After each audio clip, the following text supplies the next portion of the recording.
What is going on, everybody? We are just a couple days away from heading down to Bristol, Tennessee for the last East 10 drift event of the year. It's October 5th. If you're curious, you live in the area, you want to come out, get a ride along, that's when it is. But I've got a little bit of prep left to do on the car. This will be the second event that I have driven this car with the LS at. The third event total that I've driven this car at. So I'm still learning the car a lot and definitely still making changes to it so that it runs good. And we've tackled some of those things in between grid life and now, and I'm excited about it. But the last minute prep that I have to do isn't very exciting. I'm just doing like a nut and bolt check, fluid change.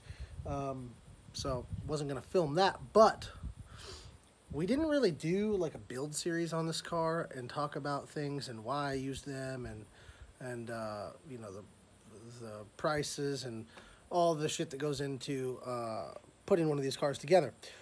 So I thought I would choose one thing and talk about it today, and that thing is going to be the fuel system. We're going to talk about how I deliver fuel from the tank to the engine and where I save money and where I didn't save money.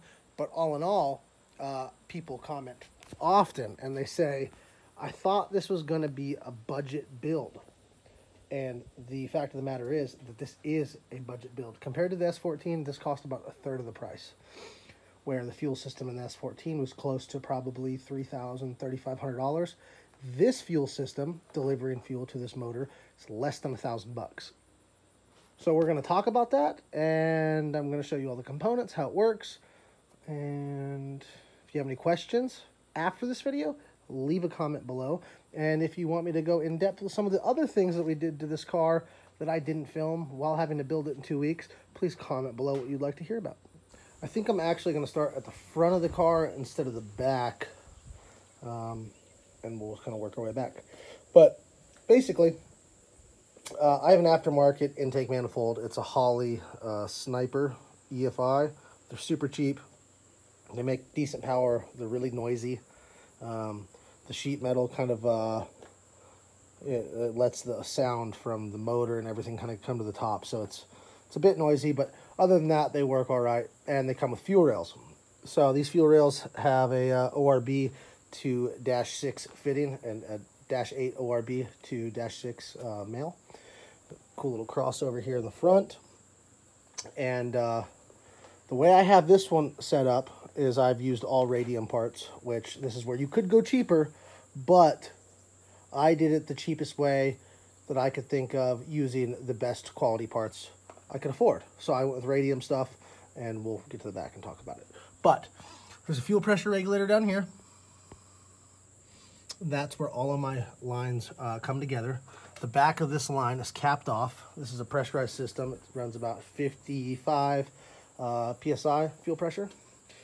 We've got our gauge right here to make sure that we have fuel pressure. And then we have the lines coming from the back of the car. Now, the stock 350Z is a returnless fuel system, kind of like a Corvette, but I wanted a return line. So everything comes off that regulator. It goes under the car, and then under the car, there's a fuel filter, an inline filter. And we come back here.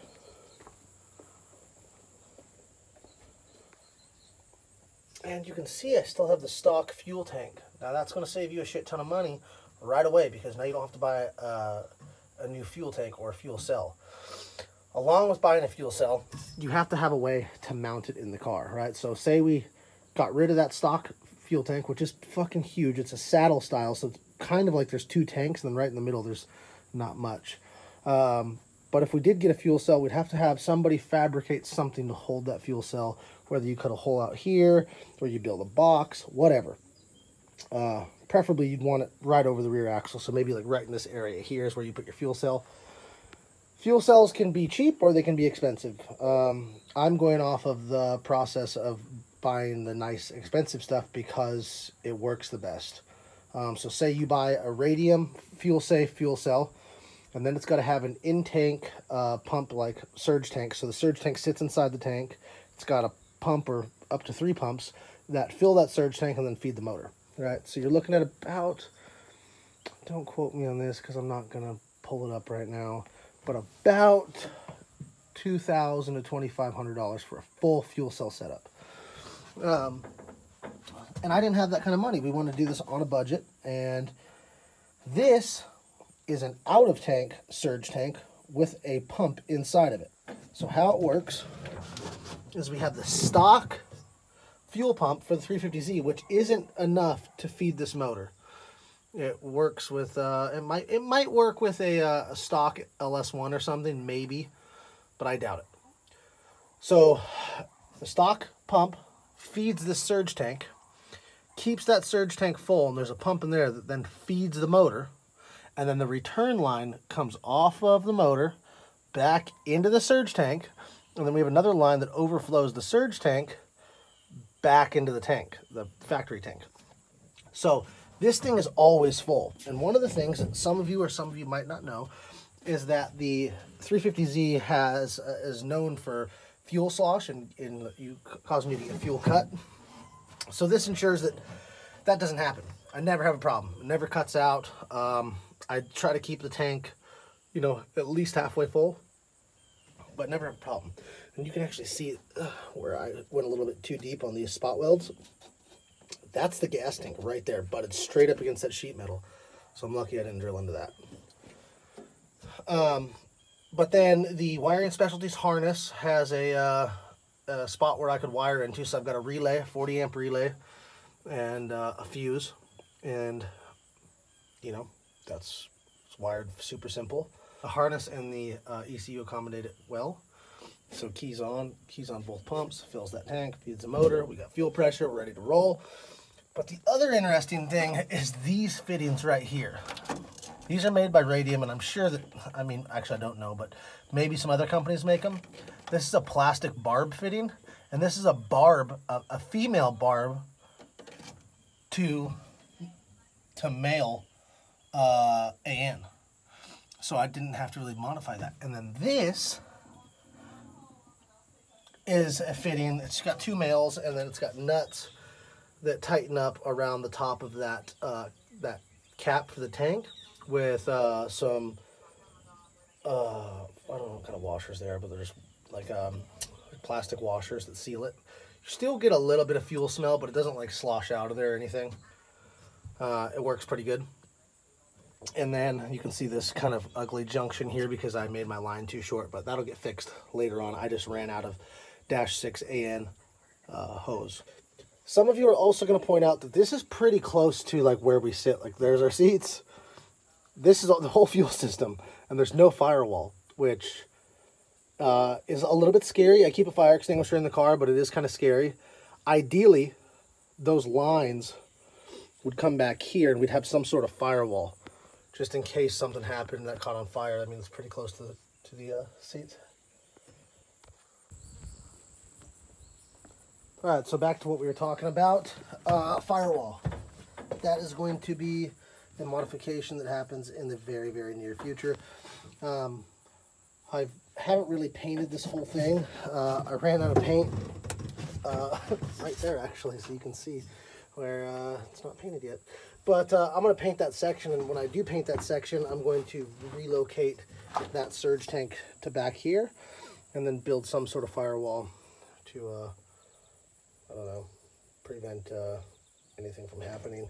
What I'll probably do is run, I don't know how I'm going to do it yet, but I don't want anything in the cab. Like where we're sitting up here, all they have from factory is these little lids, which I still have it. So if I can route those lines maybe through it or under the car to the back and then put that lid back on, maybe that's an option. I don't know.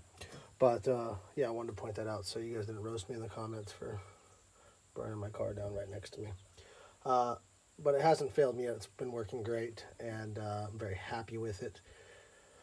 Another thing that's pretty cool about keeping the stock tank is you don't have to wire that stock pump, and it has its own relay. It's right in the front on the other side of that shelf there. So I didn't really have to do anything. I just left that system alone, and then only had to worry about the surge tank setup. So it's worked fucking great, actually. Haven't had any problems with it, other than the first time I plumbed it wrong and didn't put the return. I put the return from the motor straight back to the tank instead of the surge tank. so it wasn't keeping the surge tank completely full. But I fixed that at the track in Atlanta. Yeah, super simple, pretty cost effective. I think that setup, complete with everything other than lines and fittings, which is a whole nother topic, but right around 700 bucks for everything. It's not bad. And then the lines and fittings, I mean, shit, that can get crazy. Depends on how big your car is, how you want to route your lines, but it can be another couple $100 for sure. Fittings and line and AN liner are not cheap. And then if you want to go even crazier, like the S14 that I had, that had PTFE line. PTFE line is big money, so you can run ethanol and it won't ruin the lines over time.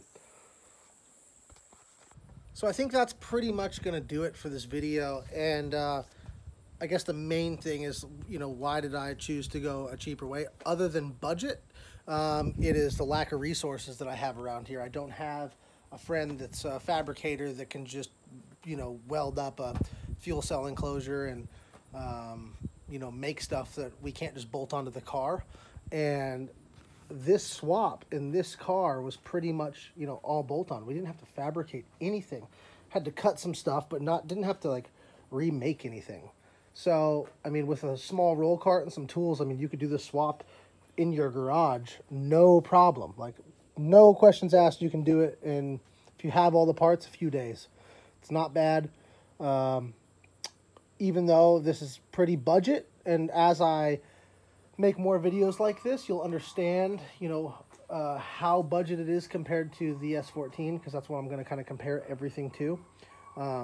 Like I said, about a third of the cost to build this car versus the S14. And but it's still, I mean, regardless of that, it's still expensive to swap a V8 into a Nissan.